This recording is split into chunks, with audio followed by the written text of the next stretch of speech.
O menino Jesus foi perseguido na infância. Na adolescência, trabalhou com as ferramentas que um dia o matariam: madeira, martelo e pregos. Era de se esperar que sua personalidade fosse angustiada e ansiosa, mas, para assombro da psiquiatria, ao abrir a sua boca ao mundo, jamais se viu alguém tão alegre e generoso. Ele fez poesia no caos. Augusto Cury em O Mestre dos Mestres. Alguns fenômenos na base de nossa mente. Como dar um choque de gestão do intelecto? Como fazer uma higiene psíquica se as pessoas, incluindo os intelectuais, não tiveram a oportunidade de conhecer o funcionamento básico da mente humana? Esse é um grande entrave. Vivemos em uma sociedade tão asfixiante que raramente as pessoas têm tempo de se interiorizar e fazer perguntas básicas sobre o funcionamento da sua própria mente. Quais são os fenômenos que constroem pensamentos? Os pensamentos que nos angustiaram e desapareceram do palco psíquico deixaram de nos influenciar ou foram depositados nos bastidores da mente? Como arquivamos as experiências na memória? O registro é inconsciente e automático? Os traumas podem ser deletados? Se não podem ser deletados, poderão ser reeditados? Mesmo nos cursos de psicologia, essas perguntas fundamentais raramente são feitas. Essas questões são tão básicas como aprender a comer e andar, pois se referem à digestão psíquica e à caminhada existencial. Muitos nem ao menos sabem que, se não usarem o filtro da arte da dúvida e da crítica, nos primeiros 5 segundos em que os pensamentos negativos e as ideias mórbidas forem construídas, elas serão arquivadas e não poderão ser mais deletadas. Diariamente, milhões de pessoas acumulam lixo psíquico sem saber e diariamente tentam deletar sua memória sem ter ciência de que é impossível apagá-la. Países cujas cidades acumulam lixo nas ruas e têm esgoto a céu aberto não têm cultura e higiene, mas em todos os países, em todas as classes sociais, as pessoas acumulam lixo psíquico. Por não conhecermos o processo de construção de pensamentos, queremos reduzir a complexa memória humana a uma simples máquina computadorizada, onde se arquiva o que quiser e se deleta o que desejar. Se pudéssemos deletar a memória, quem ou o que deletaríamos? Talvez perdas, falhas, vexames, sentimentos de culpa, medos, exclusões sofridas, colegas de trabalho insuportáveis, gerentes de bancos, filhos rebeldes, chefes injustos. Mas é impossível para o Homo sapiens atentar contra os arquivos da sua memória. Eles estão superprotegidos. A não ser que haja um câncer cerebral, um trauma craniano gravíssimo ou uma degeneração no córtex. Se tivéssemos o poder de deletar nossa memória, poderíamos cometer um suicídio psíquico. Talvez deletaríamos a nós mesmos, quando estivéssemos frustrados com nossas atitudes, reações, fracassos. Acabaríamos nos tornando um bebê, sem qualquer consciência da existência. Os milionários quiseram comprar a felicidade com seu dinheiro. Os políticos quiseram conquistá-la com seu poder. As celebridades quiseram seduzi-la com sua fama. Mas ela não se deixou achar. Balbuciando aos ouvidos de todos, disse: "Eu me escondo nas coisas simples e anônimas." Augusto Cury em Você é insubstituível. O filtro das janelas lights. Os maiores enigmas do universo se encontram na mente de cada ser humano. Até quando somos complicados, dificultamos coisas e valorizamos o que não tem valor, refletimos nossa complexidade. Augusto Cury em O Futuro da Humanidade. Há pouco tempo dei uma conferência para mais de 6.000 pessoas, constituídas de educadores, psicólogos e outros profissionais, sobre o fascinante mundo da mente humana. Entre os mais diversos assuntos que discorri, falei da formação de traumas nas relações humanas. Discorri sobre a traição. O leque das traições é amplo. Traição sexual, financeira, segredos não guardados, nomes usurpados, injustiças, expectativas não correspondidas. Disse aos meus ouvintes que os inimigos não traem, apenas causam decepções. Só os amigos traem. Pedi com respeito que todos os que foram, de alguma forma, traídos, levantassem as mãos. A grande maioria, corajosamente, levantou as mãos. Foram vítimas de áridos traumas.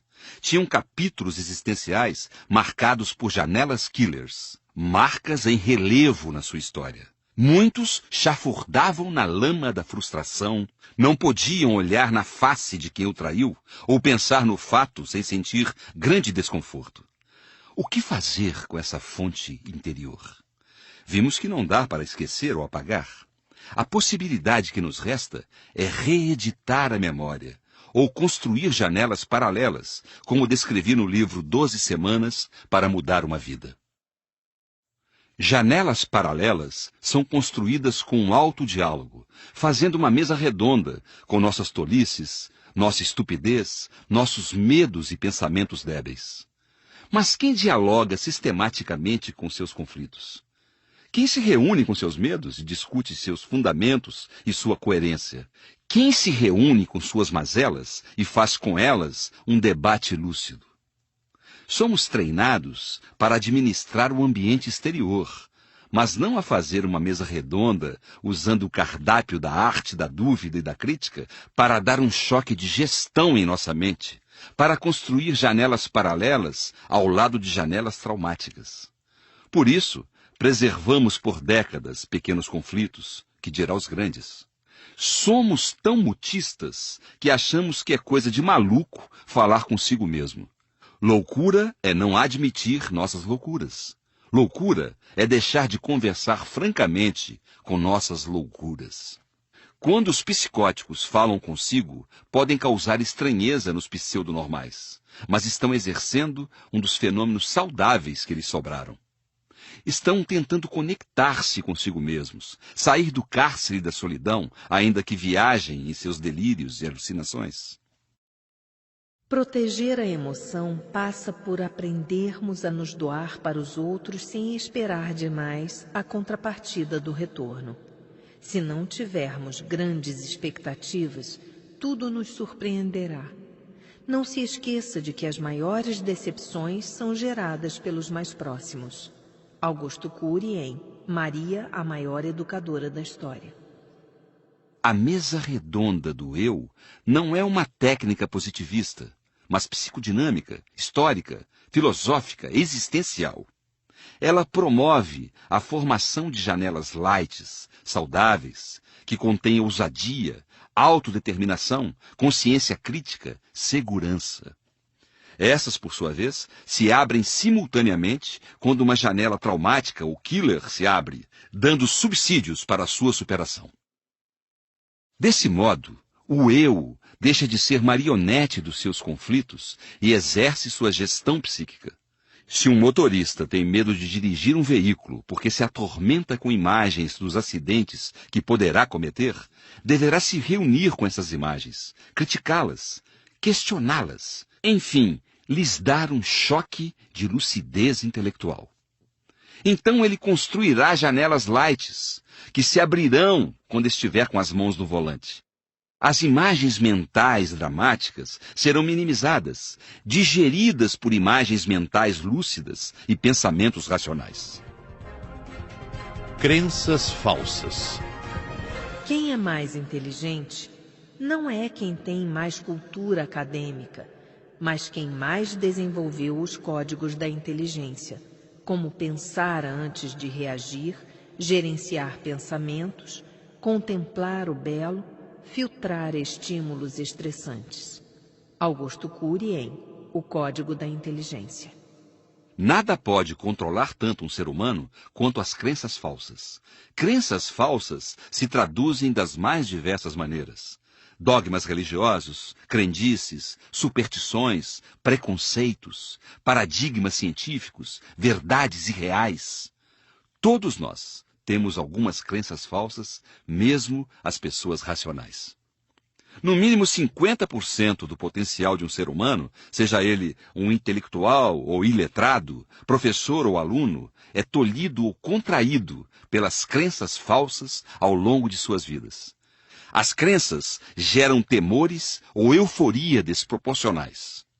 No campo dos temores, as crenças geram medo de conquistar, de escrever, de debater, de sonhar, de ousar, de caminhar, de produzir.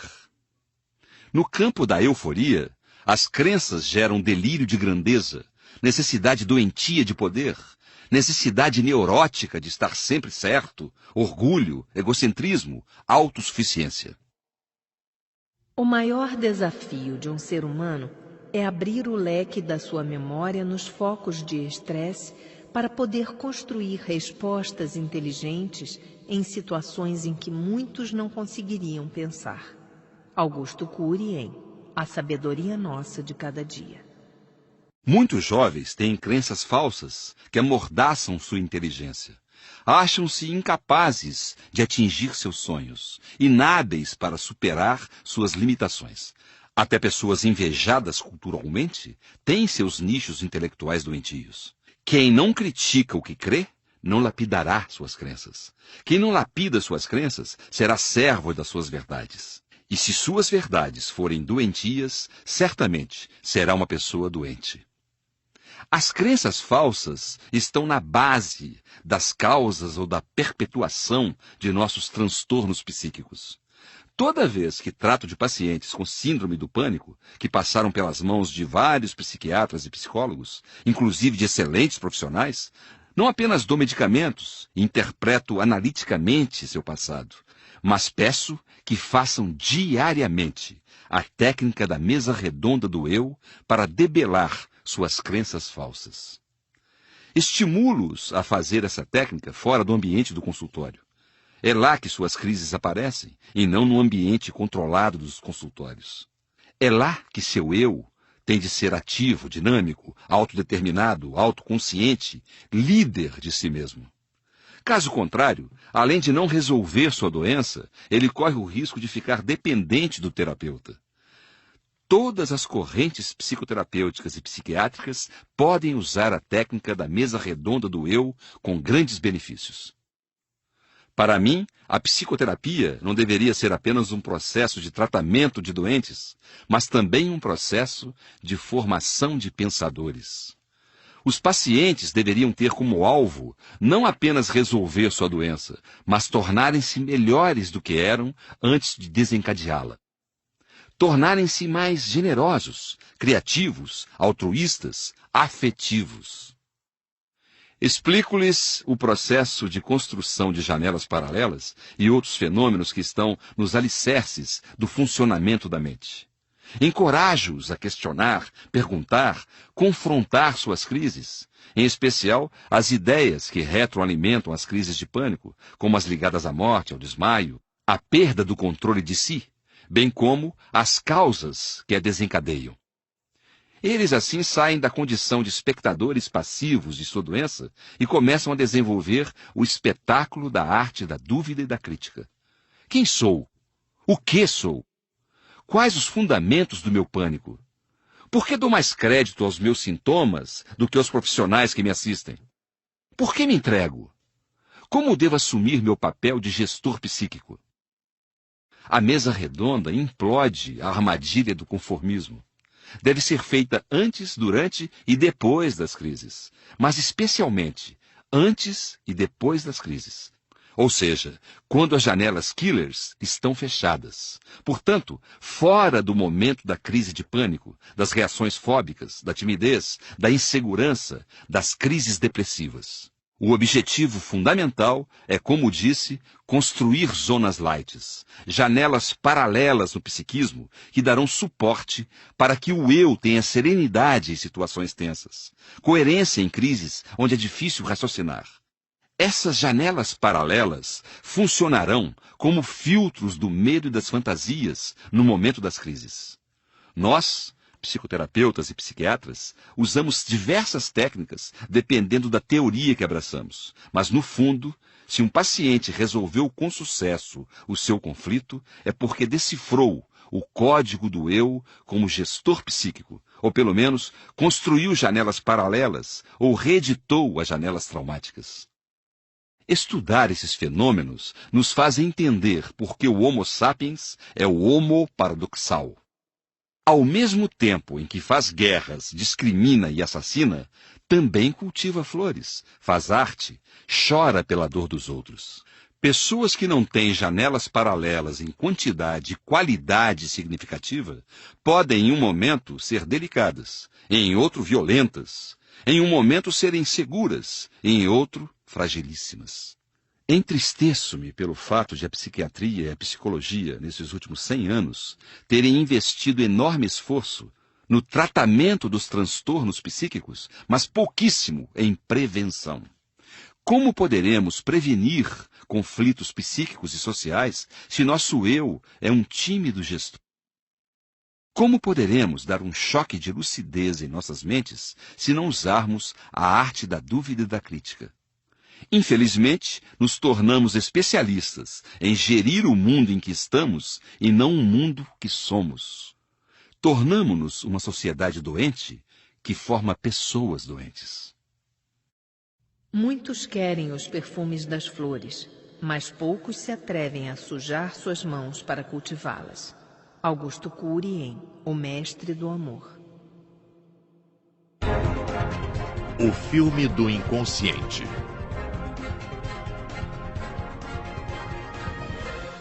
Todos fecham seus olhos quando morrem, mas nem todos enxergam quando estão vivos. Augusto Cury em O Futuro da Humanidade. Vimos sobre a construção das janelas paralelas saudáveis, fronteiriças às zonas de conflito. Agora precisamos entender que a gestão psíquica também passa por reeditar as zonas de conflitos. Todo cineasta filma centenas de horas e depois as reedita para fazer um filme longa-metragem de 2 horas ou mais. A reedição do filme do inconsciente não é cortar cenas e nem apagar imagens, mas inserir novos textos nos contextos, novas mensagens nas zonas de conflitos. Enfatizo que toda vez que se fizer necessário um tratamento psiquiátrico ou psicoterapêutico, ele deverá ser feito sem culpa ou medo. Infelizmente, devido ao seu custo financeiro, nem sempre esse tratamento é acessível. Em primeiro lugar, após anos de experiência clínica, estou convicto de que não é possível reeditarmos todos os traumas e conflitos que estão nas milhares de janelas killers ou zonas de conflito do passado. É mais fácil do que imaginamos construir essas zonas. Basta saber que o arquivo de experiências é automático. Diariamente, arquivamos milhares de experiências saudáveis e, por vezes, doentias. Após o nascimento, esse processo se acelera. O desconforto do berço, a fome não saciada na hora certa, as cólicas intestinais são fontes de estresses.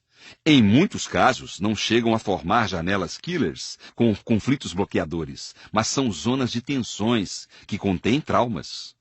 Junto com a carga genética, a qualidade e a quantidade dessas zonas de tensão definirão as características de personalidade, grau de timidez, segurança, prazer, irritabilidade, criatividade.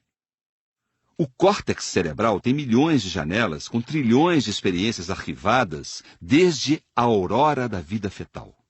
Não sabemos onde estão as janelas doentias, nem quantas são, só conseguimos detectar com nosso sistema sensorial comportamentos doentios e, ainda assim, com limitações.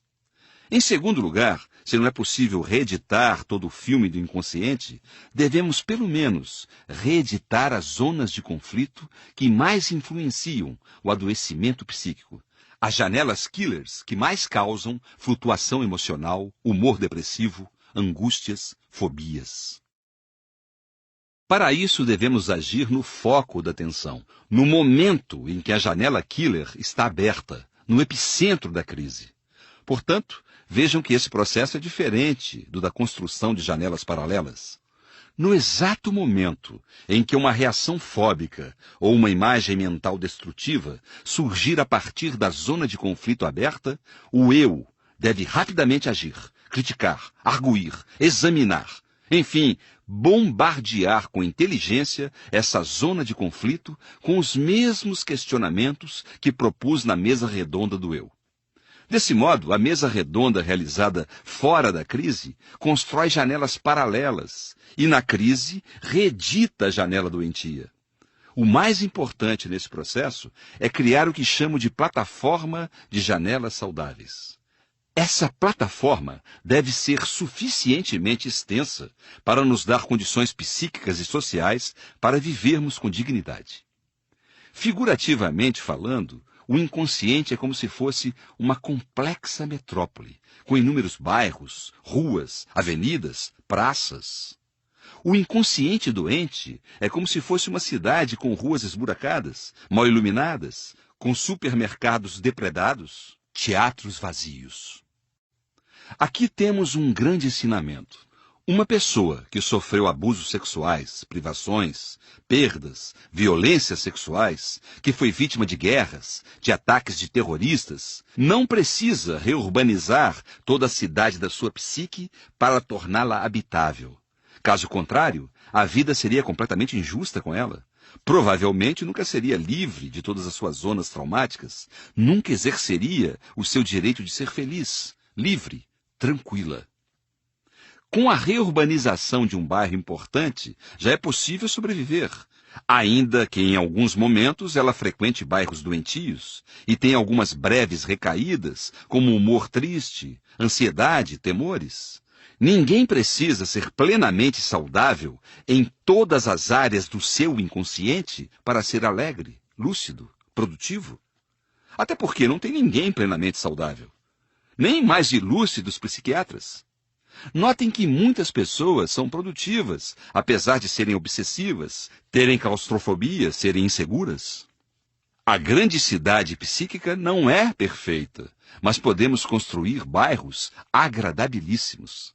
Um executivo deve construir um bairro agradabilíssimo no meio da sua vida agitada, deve investir nos seus sonhos. Caso contrário, viverá miseravelmente. Há duas maneiras de fazer uma fogueira. Uma com a madeira seca e outra com a semente. Os que preferem a madeira seca logo se aquecem e o frio retorna.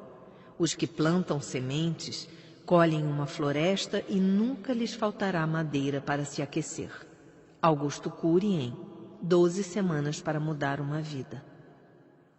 Quando recaímos e entramos em bairros psíquicos depredados, jamais devemos nos punir, desistir, ser controlados pela culpa e achar que o conflito retornou na sua plenitude. Por não conhecer o funcionamento da mente e o processo de formação de janelas paralelas, além da reedição do inconsciente, as recaídas, por exemplo, no uso de drogas, depressão, fobia social, ataques de pânico, tornam-se um desastre para pacientes e geram desespero em alguns terapeutas. As recaídas deveriam ser encaradas como oportunidades preciosas para se reconstruir e não se punir, para reeditar zonas de conflito que nunca foram reurbanizadas. Refiro-me a recaídas espontâneas, ocorridas com pessoas empenhadas em ser gestoras da sua psique, agentes modificadores da sua história. Quando Judas beijou Jesus, era de se esperar que este fosse controlado pelo ódio ou pelo medo. Mas abriu as janelas da sua mente e perguntou: Amigo, para que vieste? Jamais uma pessoa traída tratou com tanta dignidade seu traidor. Não tinha medo de ser traído, mas de perder um amigo. Augusto Cury em O Mestre Inesquecível. Pane psíquica no avião.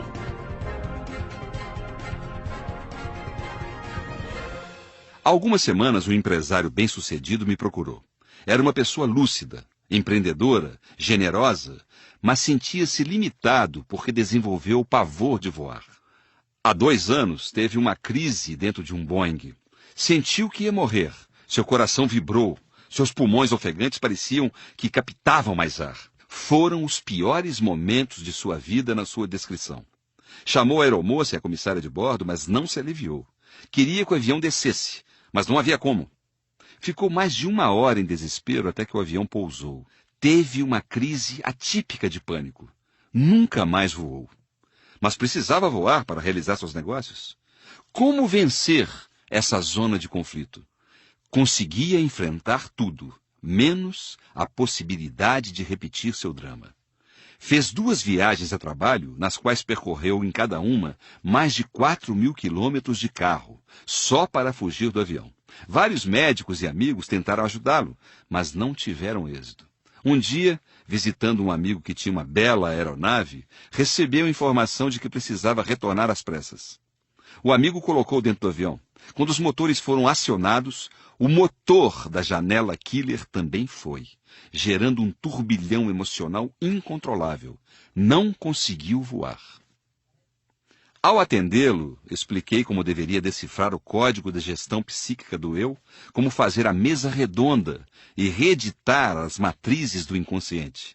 No mesmo dia, começou a dar um choque filosófico e psicológico em sua mente. Usou a arte da dúvida e da crítica.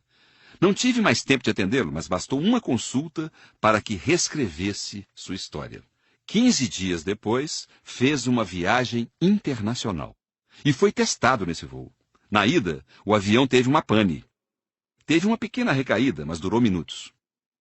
Aproveitou a oportunidade para reeditar as imagens e deixar de ser marionete dos fantasmas que se alojavam em seu inconsciente. Após a viagem, o atendi feliz, seguro. O encanto pela vida retornou. Está em processo de franca superação. Quando Pedro negou Jesus pela 3ª vez, os olhares deles se cruzaram. Ao negá-lo, Pedro proclamou altissonante que não o conhecia. Mas ao olhá-lo, Jesus gritou sem voz: "Eu o compreendo." Nunca na história o silêncio foi tão eloquente. Augusto Cury em O Mestre do Amor.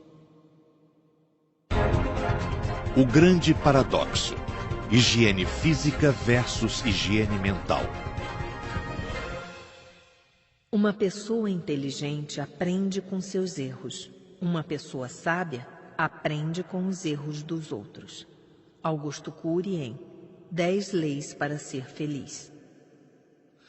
As estatísticas psiquiátricas evidenciam que quanto mais passa o tempo, mais temos chances de desenvolver transtornos psíquicos. Ao contrário do que o senso comum pensa, o tempo em si mesmo não nos amadurece. O acúmulo de experiências dolorosas só nos amadurece se aprendemos a decifrar os códigos da inteligência. Sem decifrá-los, a trajetória espontânea de um ser humano em tese é a seguinte: a criança será mais alegre e saudável do que quando for um adolescente. O adolescente será mais do que quando for um adulto. E o adulto será mais do que quando for um idoso. Compare os níveis de alegria e espontaneidade que você tem hoje com os tempos ingênuos da sua infância. Note que pequenos estímulos resgatavam nosso sorriso. As preocupações não nos controlavam. O mundo parecia um horizonte de prazer a ser descoberto. Hoje, somos mais sérios, sisudos, insatisfeitos, complicados, exigentes. Talvez nem nossas conquistas nos excitem. Se um sujeito não toma banho por alguns dias, seu odor o denuncia. Se não escova os dentes após algumas refeições, seu aroma bucal também o acusará. Mas se acumula material putrefato em seu psiquismo, quem perceberá? Nosso olfato psíquico não é treinado para perceber os traumas invisíveis, a não ser quando exacerbam os sintomas. Há pessoas que estão à beira de um suicídio e ninguém imagina seu drama. Há outras, angustiadas pelos seus sintomas psicossomáticos, mas os de fora frequentemente não decifram o que a imagem não acusa. E o que é pior, atiram pedras sem compaixão. Infelizmente, alguns só entenderão o drama de um conflito psíquico quando penetrarem nos seus vales. são superficiais, porque vivem em uma sociedade artificial, que não decifra e nem treina as funções mais importantes da inteligência. Muitos casais se destroem porque nunca tiveram habilidade para decifrar as mágoas que não ganharam sonoridade. Muitos professores consideraram seus alunos insuportáveis sem decifrar o drama escondido em seus comportamentos reprovados. Sem aprendermos a ser gestores da psique, bem como a decifrar o código do altruísmo, do carisma, da intuição criativa, da resiliência, seremos ávidos para nos punir e punir os outros. A existência poderá ser um jardim de pesadelos e não de aventuras. O maior favor que se faz a um inimigo é odiá-lo. Ao odiá-lo, ele será arquivado de maneira privilegiada em nossa psique. Desse modo, dormirá conosco e perturbará nosso sono, comerá conosco e estragará nosso apetite. Augusto Cury em 12 Semanas para Mudar uma Vida. Possíveis consequências de quem decifra o código do eu como gestor do intelecto. 1. Preserva a saúde psíquica. 2. Torna-se cada vez mais tranquilo e sereno ao longo do tempo. 3. Tem órbita própria, não gravita na órbita dos pensamentos e ideias perturbadoras e nem dos acidentes sociais. 4. Não é escravo do seu passado nem do seu presente, em especial do que os outros pensam e falam sobre ele. 5. Valoriza sua qualidade de vida mais do que o ouro e a prata. Possíveis consequências de quem não o decifra. 1. Propensão ao desenvolvimento de depressão e doenças ansiosas. 2. Propensão para desenvolver uma personalidade irritadiça, inquieta e cronicamente insatisfeita. 3. Sensação de estar por um fio devido aos sintomas psicossomáticos. 4. Dificuldade de se entregar e confiar nas pessoas, pois o medo de se decepcionar ou ser traído o controla. 5. Possibilidade de viver esses paradoxos, ser financeiramente rico, mas psiquicamente miserável. Ter cultura, mas ser um frágil gestor de si mesmo. Decifrando o código do eu como gestor do intelecto. Exercícios. 1. Gastar pelo menos 10 minutos passeando dentro de si mesmo, ou alguns minutos várias vezes ao dia, para fazer uma mesa redonda diária, com os medos, ansiedades, preocupações, angústias, estilo de vida doentio. 2. Cada pensamento negativo deve ser confrontado pela arte da crítica e da dúvida no exato momento em que aparecem. Pensar, refletir, questionar e até impugnar e protestar contra cada ideia perturbadora ou estímulo estressante que asfixia o prazer e a tranquilidade. 3. Aprender a conservar o senso de espaço ou propriedade psíquica. Ninguém pode invadir esse espaço sem que você permita. 4.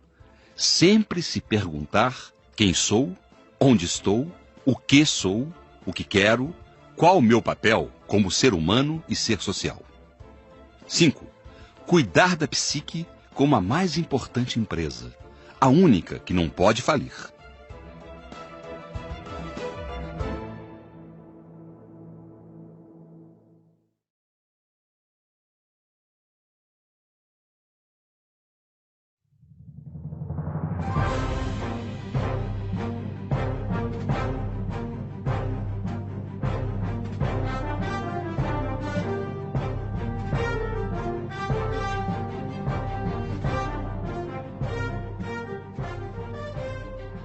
Segundo código da inteligência. Código da autocrítica. Pensar nas consequências dos comportamentos. O código da autocrítica é o código de quem se autoavalia, pondera seus atos, julga seus comportamentos, ajusta-se, autocorrige, reflete sobre suas reações, conjectura consigo mesmo. É o código que nos faz sair da esfera do endeusamento para a esfera da humanidade. É a postura madura de quem analisa seu papel como ser humano, educador, consócio profissional. Portanto, o código da autocrítica vai muito além de ter consciência superficial das próprias falhas. Até um psicopata tem essa consciência, mas não muda. É o segredo de quem pensa nas consequências do seu comportamento, de quem é fiel à sua consciência e imprime energia para transformar suas rotas. Quem decifra o código da autocrítica se localiza tempo-espacial existencialmente e não apenas tempo-espacialmente, que são os parâmetros da teoria da relatividade. Sabe que a vida é brevíssima para viver, mas longuíssima para cometer injustiças, tropeçar, falhar e desenvolver conflitos. Muitos jovens, em todas as sociedades, estão banindo o código da autocrítica do seu dicionário existencial. Não pensam antes de reagir. Não pensam nos resultados dos seus atos. O nível de ansiedade impresso pela sociedade de consumo não tem propiciado o clima para os jovens aprenderem a se interiorizar, expandir os níveis da autocrítica. Vivem porque estão vivendo. Não se assombram com os mistérios que cercam o fenômeno da existência. Casais apaixonados se destroem se não decifram a capacidade de pensar nas consequências de seus atos. Executivos abortam o trabalho em equipe e educadores comprometem a formação da personalidade dos filhos e alunos sem pensar no impacto psíquico dos seus gestos. Pessoas brilhantes terão um futuro sem brilho por viver sem pensar nos seus atos. Nossos comportamentos são sementes. As sementes são diminutas, frágeis, mas poderão ter inúmeras decorrências, sejam imediatas ou futuras. Pensar nas consequências dos comportamentos é a base para construirmos um futuro saudável, alicerçado em um presente saudável. Quem almeja decifrar o código da autocrítica tem de levar em consideração estas observações. 1. Quem gasta compulsivamente no presente poderá se angustiar no futuro. 2. Quem acha que o seu sucesso é eterno poderá se deprimir ao descobrir que o sucesso é mais efêmero, passageiro do que se imagina. 3. Quem se atola de atividades, achando que sua saúde é de ferro, poderá surpreender-se quando seu corpo entrar em colapso. 4. Quem leva seus estudos na brincadeira se surpreenderá ao descobrir que perdeu os melhores anos para se preparar para uma sociedade que exclui os que brincam com a vida. 5. Quem acha que o amor dura para sempre e não se preocupa em cultivá-lo, poderá se assustar quando seu parceiro perder o encanto e pedir o divórcio. Palavras baixas que repercutem alto. Nós influenciamos muito mais pelo que expressamos espontaneamente do que pelo que falamos diretivamente. Não temos consciência de que temos a mais excelente máquina de fotografar em nossa mente, o fenômeno RAM, Registro Automático da Memória. Esse fenômeno fotografa centenas de reações espontâneas que transmitimos e arquiva em destaque tudo que tem grande volume emocional. Por que reproduzimos na vida adulta os comportamentos que mais desaprovamos de nossos pais em nossa infância? Porque os arquivamos contínua e prolongadamente. Como não aprendemos a desenvolver um filtro psíquico, construímos inúmeras janelas doentias que teceram a colcha de retalhos de nossa personalidade. A maneira como enfrentamos dificuldades, suportamos perdas, lidamos com contrariedades, reagimos à vida, é fotografada pelas pessoas que nos rodeiam, principalmente as crianças ou adolescentes. Quem pensa nas consequências dos seus gestos sabe que as pessoas nos respeitam muito mais pela imagem que construímos dentro delas do que pelas palavras que proferimos fora delas. A imagem psíquica determina o grau de admiração que, por sua vez, determina o impacto dos nossos atos. O grau de admiração dá o tom do eco psíquico. Um pai com uma excelente representação poderá falar baixo com seu filho, mas o eco será grande. será ouvido. Um pai com uma representação ruim, que não é admirado por ele, poderá gritar, mas seu eco será pequeno. Sua atitude gerará uma invasão de privacidade que inquietará, incomodará, não educará. Decifrar o código e sua estratégia. Meu filho não me ama, doutor. Sinto que sou uma conta bancária para ele. Se eu fosse pobre, seria abandonado. Não teria nenhum valor para ele. Quantos pais não têm esse pensamento em relação aos filhos? Ser explorado pelos de fora é difícil de suportar, mas pelos de dentro é quase insuportável. Frequentemente, os filhos não são culpados por esses comportamentos doentios. Nem os pais deveriam ir à caça às bruxas e culpar um ao outro. Uma pessoa que decifra o código da autocrítica não lamenta o passado, procura construir seu futuro. Não é fácil refazer uma imagem nos solos do inconsciente, em especial quando já está distorcida, mas é possível. É necessário usar estratégias para provocar o fenômeno RAM. Nas relações entre casais, entre colegas de trabalho, o mesmo princípio se aplica. Nessa estratégia, velhos comportamentos precisam ser reciclados. Uma pessoa só se torna grande se ela se faz pequena para se tornar grande dentro de quem ama. Jamais peça para alguém amá-lo. Jamais peça para alguém admirá-lo. Amor, admiração, bem como respeito, são construídos sem pressão, no solo insubstituível da liberdade. São frutos de imagens construídas nas janelas mais íntimas do inconsciente. Pedir e suplicar são técnicas humilhantes que só funcionam por 5 minutos. O amor e a admiração só têm profundidade se forem espontâneos. Caso contrário, produziremos servos e não pessoas livres para decidir. O ser humano moderno se tornou um gigante na ciência, mas é um frágil menino em sua psique. Não sabe navegar nas águas da emoção, nem percorrer as avenidas mais íntimas de sua própria personalidade. Augusto Cury em Você é Insubstituível. O código da autocrítica nos faz construir estratégias para decifrarmos o código do amor e da admiração. Quem quer decifrá-lo deve aplicar estas ferramentas. 1. Elogie sempre antes de criticar ou apontar um erro. Primeiro conquiste o território da emoção, depois o da razão. 2. Tenha reações generosas e surpreendentes. 3. Fale menos e haja mais. Economize argumentos. 4. Humanize-se. Revele capítulos de sua vida. Conte suas lágrimas, seus dias mais difíceis, suas aventuras. 5. Descubra quem você ama. Interesse-se pelos seus interesses. Pergunte sobre as dificuldades. Mostre preocupação com ele ou ela. 6.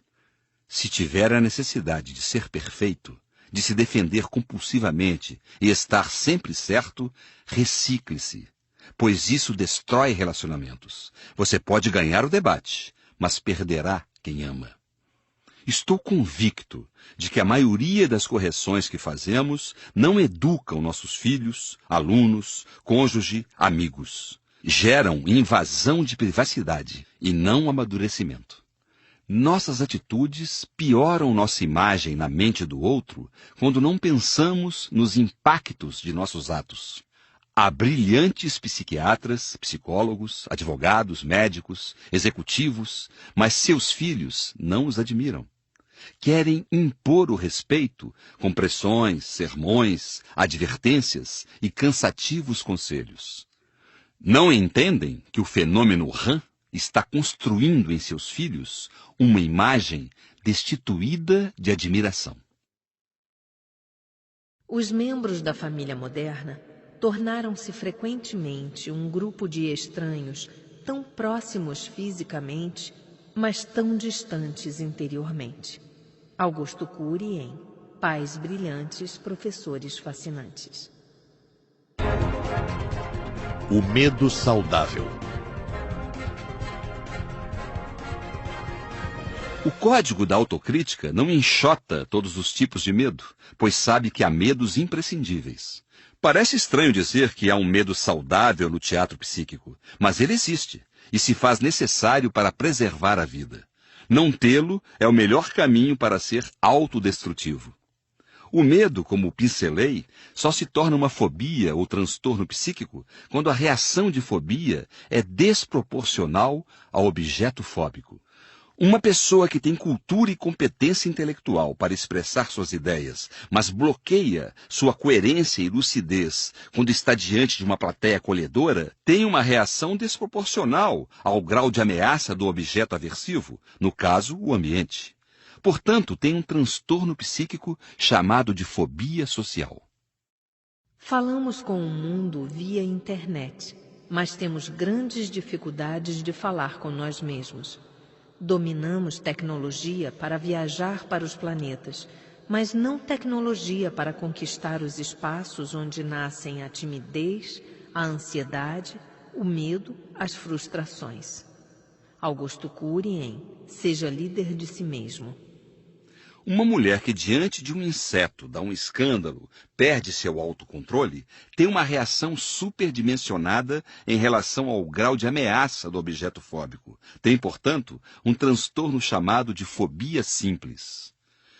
Uma pessoa que tem pavor de altura não pode se aproximar da sacada de um prédio que entra em crise.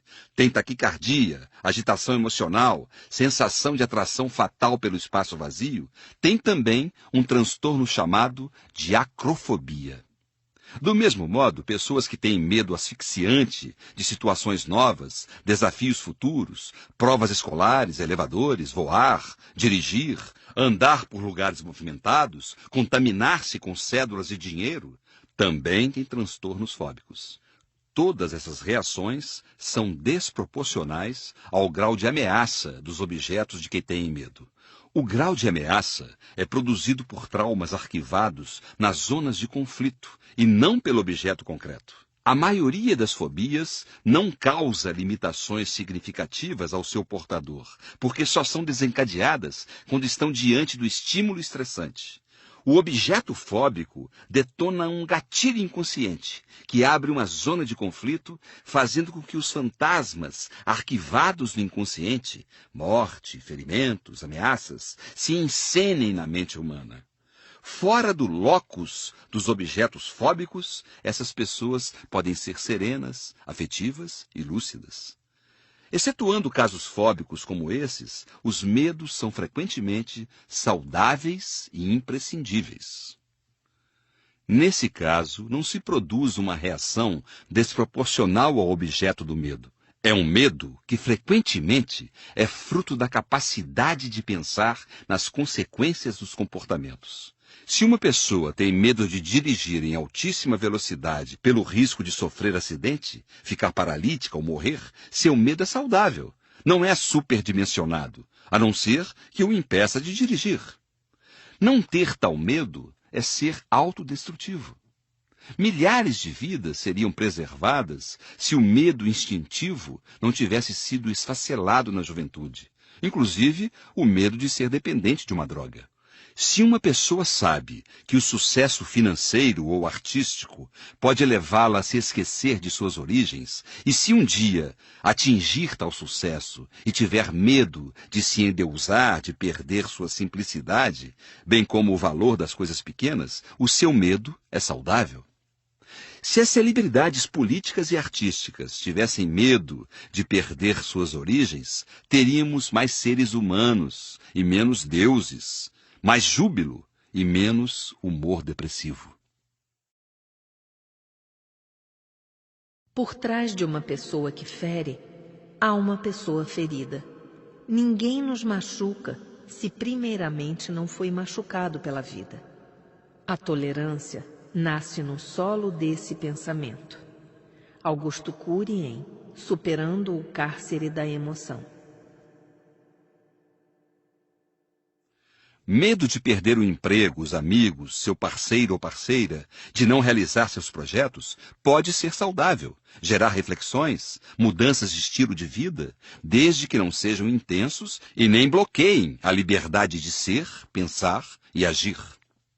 O instinto do medo, que promove o prolongamento e a qualidade de vida, é fundamental para os mortais. Jovens e adultos cronicamente insatisfeitos e ansiosos colocam sua vida em risco com facilidade para ter migalhas de prazer. Sem esse medo, os atos terroristas se multiplicam. As ideias se tornam mais importantes que a vida. A religião e a ideologia se tornam mais significativas que a existência. Pensar antes de reagir. Pensar antes de reagir é uma das ferramentas mais nobres de quem decifra os mais altos níveis do código da autocrítica. Nos primeiros 30 segundos de tensão, cometemos os maiores erros de nossa vida. Falamos palavras e temos gestos diante das pessoas que amamos que jamais deveríamos expressar. Nesse rápido intervalo de tempo, somos controlados pelas zonas de conflitos que bloqueiam milhares de outras janelas, impedindo o acesso de informações que nos subsidiariam a serenidade, a coerência intelectual, o raciocínio crítico. Um intelectual pode dar uma conferência brilhante e responder a todas as perguntas da plateia com maestria. Mas quando um colega de trabalho faz uma pergunta que o contraria, pode perder a serenidade da resposta, reagir sem elegância. Um médico pode ser muito paciente com as queixas de seus pacientes, mas muitíssimo impaciente com as reclamações de seus filhos. Pensa antes de reagir diante de estranhos, mas não diante de quem ama. Não sabe fazer a oração dos sábios nos focos de tensão. O silêncio. Só o silêncio preserva a sabedoria quando somos ameaçados, criticados, injustiçados. Todos temos uma criança alegre, curiosa, vivaz dentro de nós, mas poucos a deixam respirar. Envelhecemos rapidamente num único lugar em que deveríamos sempre ser jovens. Augusto Cury em Revolucione sua qualidade de vida. Se vivermos debaixo da ditadura da resposta, da necessidade compulsiva de reagir quando pressionados, cometeremos erros, alguns muito graves. Vivemos em uma sociedade barulhenta, que frequentemente detesta o silêncio. Cada vez mais percebo que as pessoas estão perdendo o prazer de silenciar, se interiorizar, refletir, meditar. O dito popular de contar até 10 antes de reagir é imaturo, não funciona. O que estou propondo é o silêncio filosófico. O silêncio não é se aguentar para não explodir. O silêncio é o respeito pela própria inteligência. É o respeito pela própria liberdade. A liberdade de se obrigar a reagir em situações estressantes.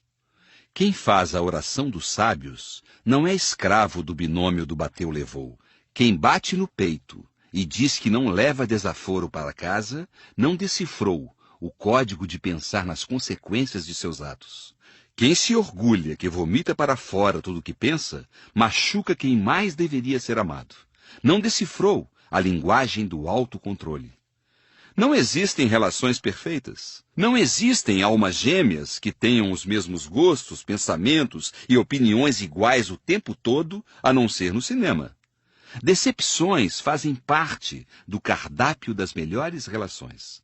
Nesse cardápio, precisamos do tempero do silêncio para preparar o molho da tolerância. Para conviver com máquinas, não precisamos do silêncio nem da tolerância, mas com seres humanos, elas são fundamentais. Ambas são frutos nobres do código da autocrítica, do código da capacidade de pensar antes de reagir. Preservam a saúde psíquica, a consciência, a tranquilidade. O silêncio e a tolerância são o vinho dos fortes. A reação impulsiva é a embriaguez dos fracos. O silêncio e a tolerância são as armas de quem pensa. A reação instintiva é a arma de quem não pensa. é muito melhor ser lento no pensar do que rápido em machucar. É preferível conviver com uma pessoa simples, sem cultura acadêmica, mas tolerante, do que com um ser humano de ilibada cultura, saturado de radicalismo, egocentrismo, estrelismo. Sabedoria e autocrítica não se aprendem nos bancos de uma escola, mas no traçado da existência. Possíveis consequências de quem decifra o código da autocrítica ou pensa nas consequências dos seus comportamentos. 1. Torna-se uma pessoa admirável, agradável, serena, ponderada. 2. Expande os níveis de paciência e tranquilidade. 3. Contribui para formar pessoas com personalidade saudável e íntimas da arte de pensar. 4. Cria uma rede de relacionamentos com as pessoas próximas. 5. Transita com suavidade nas relações sociais turbulentas. Possíveis consequências de quem não decifra o código da autocrítica. 1. Desenvolve irritabilidade, inquietação, baixo limiar de suportabilidade aos estresses. 2. Diminui os níveis de solidariedade, compaixão, generosidade. 3. Desenvolve impulsividade, reatividade exacerbada, descontrole diante de pequenos estímulos. 4. Fere quem mais ama com frequência. Influencia negativamente o processo de formação da personalidade. 5. Compra comportamentos estúpidos dos outros e paga caro por eles. Atitude ingênua perante a vida.